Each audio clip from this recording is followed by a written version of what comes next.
xin chào tất cả mọi người. Chào mừng mọi người đã đến với kênh của mình Viva Rosé. Thì hôm nay mình sẽ hướng dẫn các bạn móc một chiếc túi mini đựng đồ makeup skincare như thế này. Ok, bây giờ chúng ta sẽ bắt đầu luôn nha. Thì chất liệu đây mình sử dụng đó là len miêu bò nặng 50g một cuộn. Và ở đây thì các bạn cần phải có một cuộn len màu xanh và một ít len màu trắng. Và kim móc đây mình dùng có độ dày đó là 3.5mm. Bước đầu đó là các bạn sẽ bước vào và móc phần đáy túi. Và để móc được phần đáy túi, trước hết đó là các bạn cần phải lấy mũi đầu tiên. Và cụ thể cách móc sẽ là như sau. Trước hết là các bạn sẽ căng len ra như thế này. Sau đó các bạn sẽ dùng kim móc quấn qua len một vòng. Sau khi mà các bạn đã tạo được một phần lỗ như thế này rồi thì các bạn sẽ dùng kim móc kéo len qua phần lỗ như thế này cho mình. Như vậy là các bạn đã có được một mũi đầu tiên như thế này rồi. Bước tiếp theo đó là các bạn sẽ gài lên tổng cộng là 15 mũi móc xích.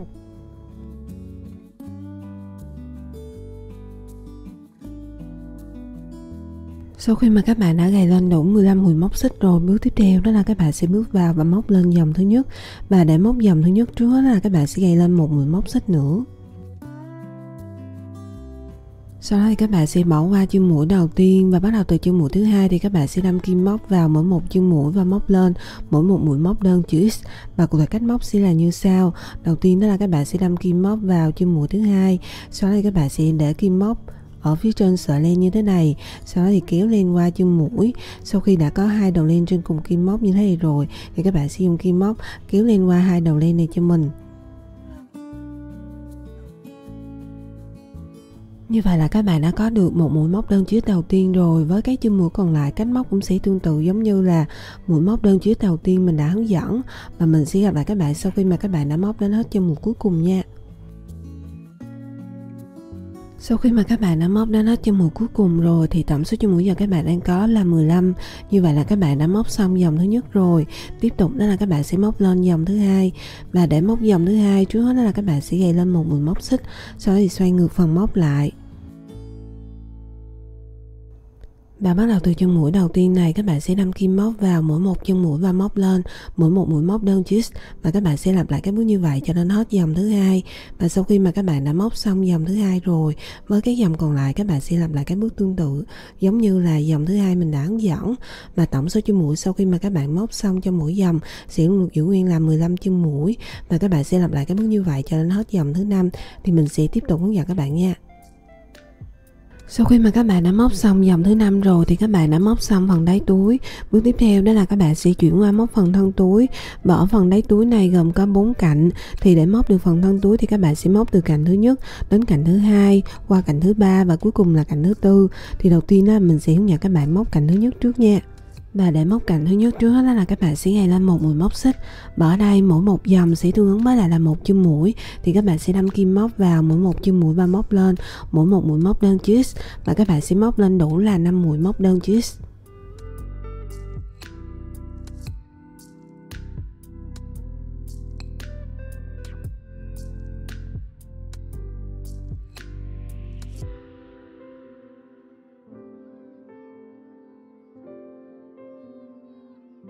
Như vậy là các bạn đã móc xong cạnh thứ nhất rồi. Tiếp theo đó là đến cạnh thứ hai là gồm có 15 chân mũi. Thì các bạn sẽ đâm kim móc vào mỗi một chân mũi và móc lên mỗi một mũi móc đơn chữ X. Và mình sẽ gặp lại các bạn sau khi mà các bạn đã móc xong cạnh thứ hai nha.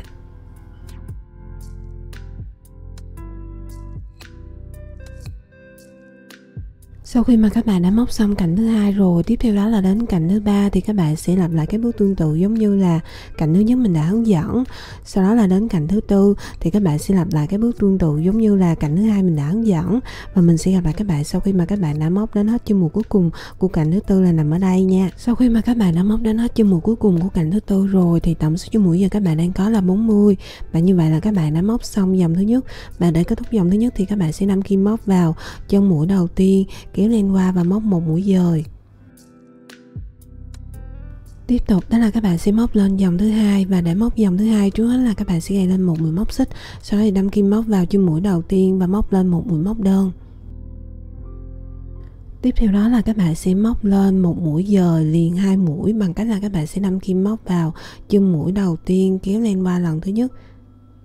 Sau đó các bạn sẽ tiếp tục đâm kim móc vào chân mũi thứ hai, kéo len qua lần thứ hai.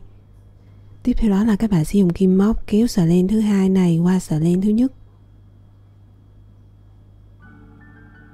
Sau khi đã có 2 sợi len trên cùng một kim móc như thế rồi thì các bạn sẽ dùng kim móc kéo sợi len qua 2 sợi len này cho mình. Như vậy là các bạn đã có được một mũi giờ liền 2 mũi đầu tiên rồi. Với các chân mũi còn lại, cách móc cũng sẽ tương tự giống như là mũi giờ liền 2 mũi đầu tiên như mình đã hướng dẫn. Và mình sẽ gặp lại các bạn sau khi mà các bạn đã móc đến hết chân mũi cuối cùng là nằm ở đây nha.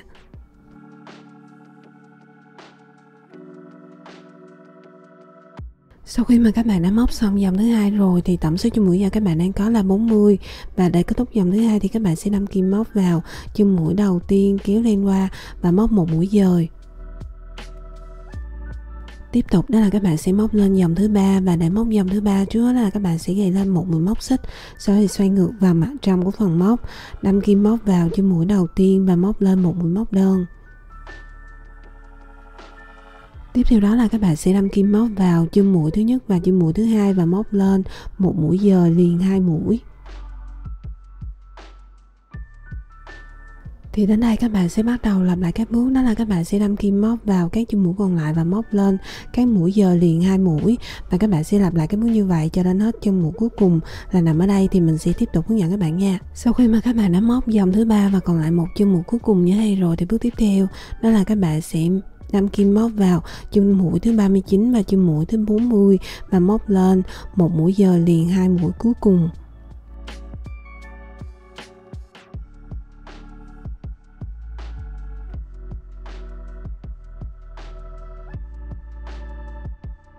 Như vậy là các bạn đã móc xong dòng thứ ba rồi, và để kết thúc dòng thứ ba thì các bạn sẽ đâm kim móc vào chân mũi đầu tiên và móc một mũi dời. Bước tiếp theo đó là các bạn sẽ gài lên một mũi móc xích, sau đó thì xoay ra mặt ngồi của phần móc và bắt đầu móc lên dòng thứ tư.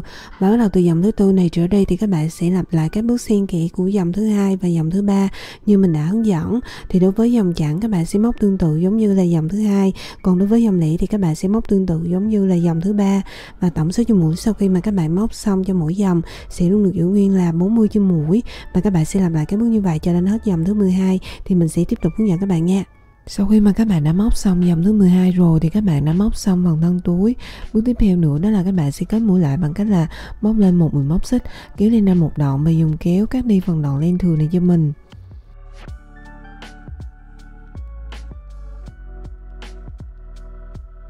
Bước tiếp theo đó là các bạn sẽ chuyển qua móc phần nắp túi, và để móc được phần nắp túi trước hết đó là các bạn cần phải xác định được vị trí mà các bạn móc phần nắp túi nằm ở phần miệng túi, cụ thể là nằm từ chân mũi thứ 27 cho đến hết chân mũi thứ 40.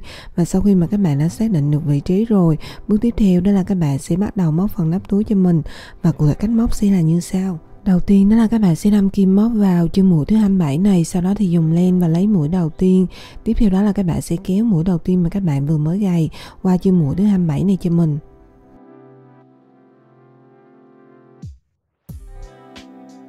Và bắt đầu từ đây thì các bạn sẽ móc lên dòng thứ nhất của phần nắp túi, và để móc trước hết là các bạn sẽ gài lên một mũi móc xích, sau đó thì đâm kim móc vào chân mũi thứ 27 này, móc lên một mũi móc đơn. Tiếp theo đó là các bạn sẽ đâm kim móc vào chân mũi thứ 27 và chân mũi thứ 28, móc lên một mũi dời liền 2 mũi, và cách móc sẽ tương tự giống như là dòng thứ hai của phần thân túi mình đã hướng dẫn. Và bắt đầu từ đây thì với các chân mũi còn lại thì các bạn sẽ móc lên các mũi dời liền 2 mũi, và cách móc sẽ tương tự giống như là dòng thứ hai của phần thân túi mình đã hướng dẫn, và các bạn sẽ lặp lại các bước như vậy cho đến hết chân mũi thứ 40. Thì mình sẽ tiếp tục hướng dẫn các bạn nha.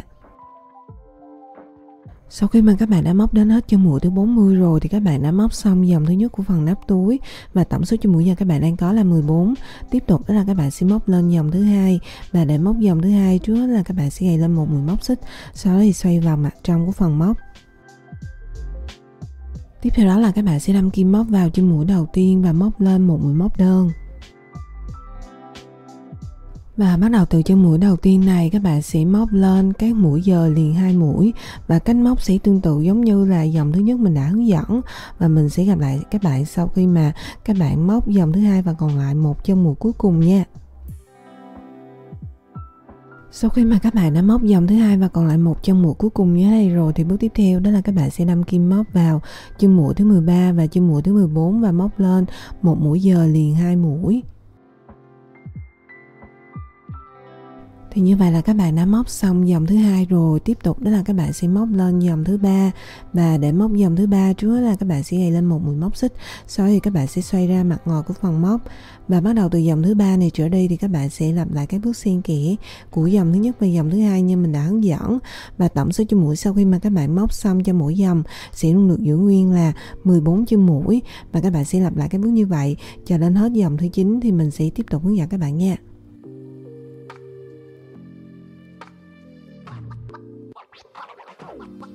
Bước tiếp theo đó là các bạn sẽ chuyển qua móc phần viền nắp túi.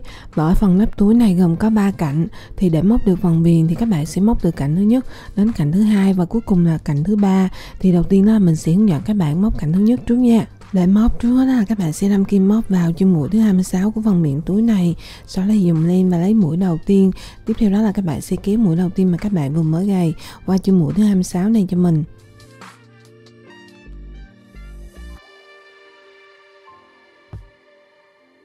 Tiếp tục đó là các bạn sẽ gài lên một mũi móc xích. Và ở đây mỗi một dòng của phần nắp túi sẽ tương ứng với lại là một chân mũi. Thì các bạn sẽ đâm kim móc vào mỗi một chân mũi và móc lên mỗi một mũi móc đơn chữ X.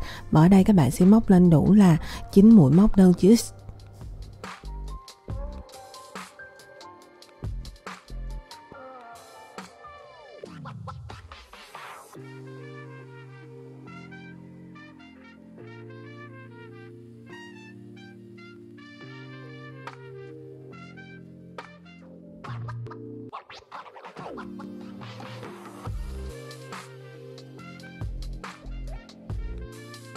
Tiếp theo đó là đến cạnh thứ hai thì gồm có 14 chân mũi thì các bạn sẽ đâm kim móc vào mỗi một chân mũi và móc lên mỗi một mũi móc đơn chữ X. Và các bạn sẽ móc lên đủ là 14 mũi móc đơn chữ X.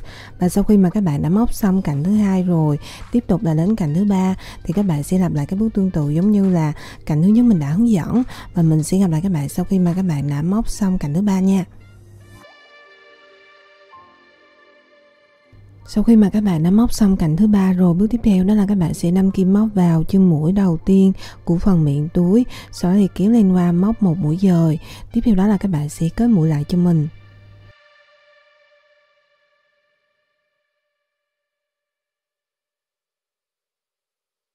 Bước tiếp theo nữa đó là các bạn sẽ đổi sang len màu trắng và móc lên dòng thứ hai của phần viền. Và để móc trước là các bạn sẽ đâm kim móc vào chân mũi thứ 26 này, sau đó thì dùng len và lấy mũi đầu tiên. Tiếp theo đó là các bạn sẽ kéo mũi đầu tiên mà các bạn vừa mới gài qua chân mũi thứ 26 này cho mình.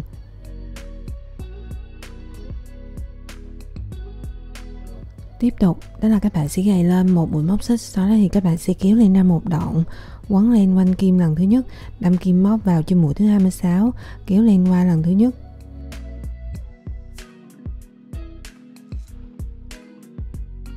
Tiếp tục đó là các bạn sẽ quấn len quanh kim lần thứ hai, đâm kim móc vào chân mũi thứ 26, kéo len qua lần thứ hai. Sau đó các bạn lại quấn len quanh kim lần thứ ba, đâm kim móc vào chân mũi thứ 26, kéo len qua lần thứ ba. Sau khi mà các bạn đã có 4 đầu len trên cùng kim móc như thế này rồi thì các bạn sẽ dùng kim móc kéo len qua 4 đầu len này cho mình. Sau đó các bạn sẽ bỏ qua chân mũi đầu tiên của phần viền, đâm kim móc vào chân mũi thứ hai và móc lên một mũi dời.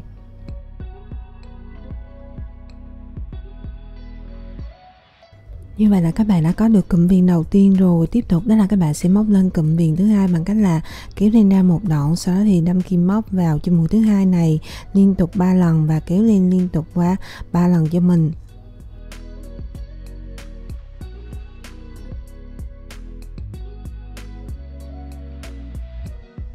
Sau khi đã có 4 đầu len trên cùng kim móc như thế rồi thì các bạn sẽ dùng kim móc kéo lên qua 4 đầu len này cho mình. Tiếp theo đó là các bạn sẽ bỏ qua chân mũi thứ ba, đâm kim móc vào chân mũi thứ tư của phần viền và móc một mũi dời. Như vậy là các bạn đã có được cụm viền thứ hai rồi, và với các cụm viền còn lại cách móc cũng sẽ tương tự giống như là cụm viền thứ hai mình đã hướng dẫn, và các bạn sẽ làm lại các bước như vậy cho đến hết chân mũi cuối cùng của cạnh thứ ba là nằm ở đây. Thì mình sẽ tiếp tục hướng dẫn các bạn nha. Sau khi mà các bạn đã móc cạnh thứ ba và còn lại một chân mũi cuối cùng như thế này rồi thì bước tiếp theo đó là các bạn sẽ bỏ qua chân mũi cuối cùng này, sau đó đâm kim móc vào chân mũi đầu tiên của phần miệng túi, kéo lên qua và móc một mũi dời. Tiếp theo đó là các bạn sẽ kết mũi lại cho mình.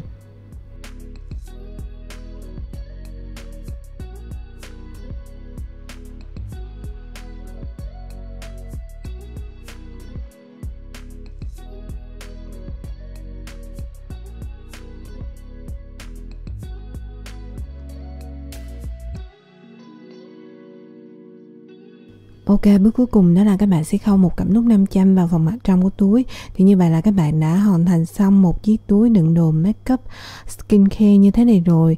Mình chúc các bạn sẽ thành công với sản phẩm các bạn làm ra nha. Chào tạm biệt và hẹn gặp lại các bạn ở video sau. Bye bye, see you.